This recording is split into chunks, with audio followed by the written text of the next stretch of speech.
he prepared for this. It's not like he just had a fight at 147 and then jumped up to 68 3 months later. Yeah. Like That's a big jump, though, isn't it? He did a lot of training, put weight on, like real weight. It became a fight where Crawford made it where Canelo, to have any chance, he had to go get close. So he had to go through a bad neighborhood. Yep. And Crawford mugged him. It's that simple. He had to go through a bad neighborhood to get anything done, to get to the place that something was going to be done good. Yeah. And he got mugged going through that neighborhood. Yeah. It's that simple. Canelo really was trying, couldn't get to him. You know, he looked a bit frustrated, but it was a great fight all around. Both guys looked good.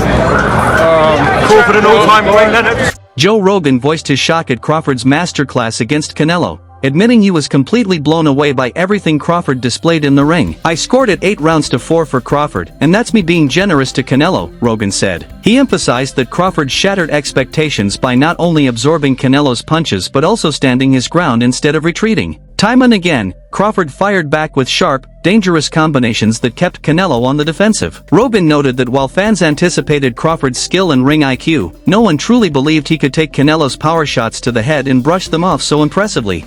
100%. I don't think it'll happen pretty soon though. I think they'll have a bit of time off and we'll see what happens. Do you think Crawford will stay at the weight or should stay at the weight? I reckon he will stay it because he looked good at it, he looked strong at it. Did he seem hurt in there at all? Nah, not at all, man. He was eating them punches, bro. I was shocked, but he's a GOAT. He's one of the GOATs. Hamza, I want to apologize on behalf of Terence Crawford. He just messed up your bag, man. I know, bro. He messed up your bag. What's up? Crawford's footwork allowed him to slip away from most of Canelo's power shots, but on the rare occasions they landed, he absorbed them and bounced back instantly. The biggest revelation of the night was Crawford's durability. His chin proved far stronger and more underrated than anyone had realized before. In his post-fight remarks, Rogan noted that the judges seemed slightly biased toward Canelo, even though the statistics clearly reflected Crawford's dominance. He also praised Crawford's ring intelligence, pointing out how it made Canelo appear as if he had no real strategy. Roy, quick reaction to that. What did you make of the performance of Terence Crawford? He boxed a beautiful performance, a beautiful night. Kind of like I thought it would be. Took a page out of Eric Sunday Law's book and made it work for himself. Would you like to see Canelo retire after that? I said what Canelo want to do. Canelo been carrying boxing for the last 15 years. He deserves to do anything he want to do. Terence Crawford's 30. Crawford caught Canelo completely off guard, leaving him frustrated and without answers. Inside the ring, Alvarez looked like a man with no plan, just trying to endure the storm. In front of 70,000 fiercely pro-Canelo fans at Allegiant Stadium, Crawford, moving up 2 weight classes, delivered a masterclass that cemented his status as the pound-for-pound king. The undefeated 37-year-old displayed the full spectrum of his game's skill, defense, power, and impeccable timing, forcing the 35-year-old Alvarez to simply hold on until the final bell while silencing the partisan crowd. Although the judges' scorecards were closer than many expected at 116 to 112, 115 to 113, and 115 to 113, the outcome crowned a defining performance on the sport's biggest stage, one destined to be remembered as a landmark moment in boxing history. He's a great fighter, skilled fighter, and I get the credit to Crawford, obviously, and I feel great. It's Terence Crawford and Shakur Stevenson. I really did. Canelo Álvarez. Man, I knew it. I knew it already. I had been testing him. He's doing great in town. I saw how his body felt about 168. "I'm not here by coincidence," Crawford declared, draped in the WBA, WBC, WBO, and IBF super middleweight titles. Overcome with emotion, he dropped to his knees as his name was announced the winner. Yet, even in the glow of his 42nd consecutive professional victory, the Omaha native hinted at the possibility of walking away from the sport. "I don't know. I've got to sit down with my team and we'll talk about it," he admitted. Tio, what'd you think, man? What I think, I was right. I think I called it right, but I just said that he will edge it. Yeah. Nah, but he really showed out. Yeah. I was right though. You said that Canelo's feet were very heavy, bro. In this fight, they look super heavy, bro. His feet, like I've never seen them like that, bro.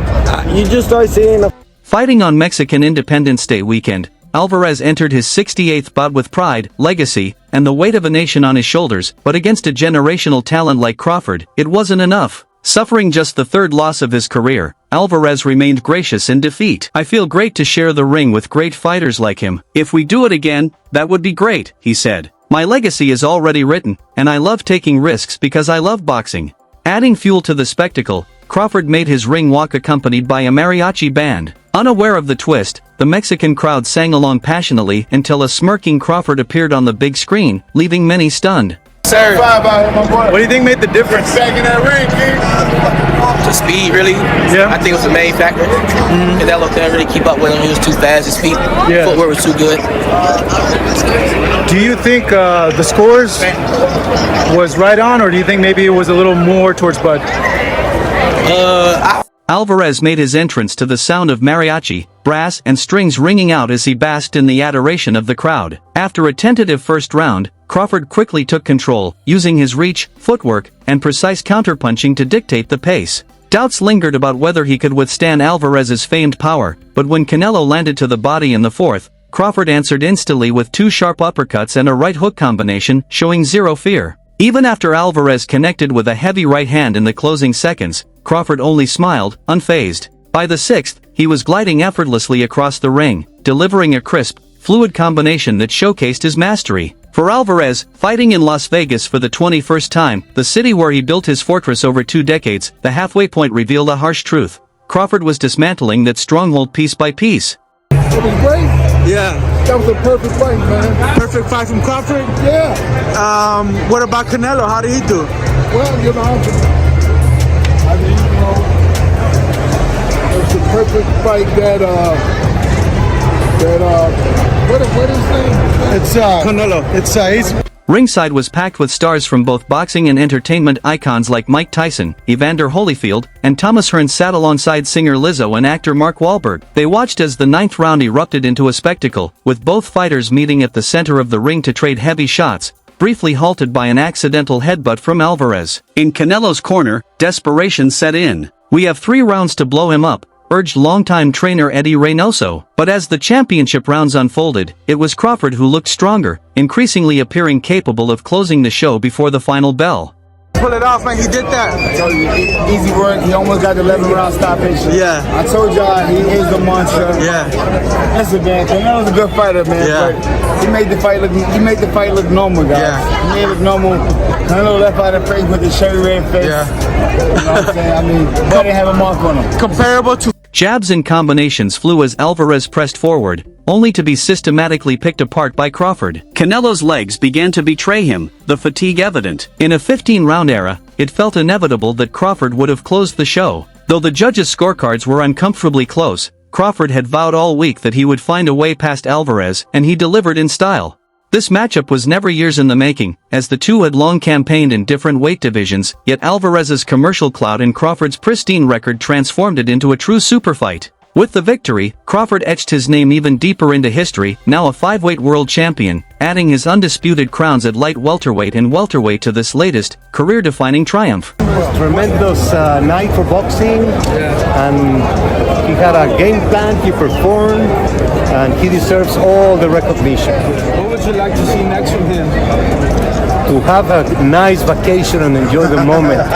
Let him rest. He deserves all the time to really enjoy what he has. In doing so, he emulates his friend Clarissa Shields, who was ringside and remains female boxing's trailblazer with undisputed crowns in 3 divisions. With the fight broadcast globally on Netflix to a potential audience of more than 300 million, his fame could now soar. Although Crawford has admitted retirement is not off the table, the options before him are vast, and so too are the potential paydays. For Alvarez, the critics will be unforgiving. He lost to a great fighter, but one stepping up to super middleweight for the first time.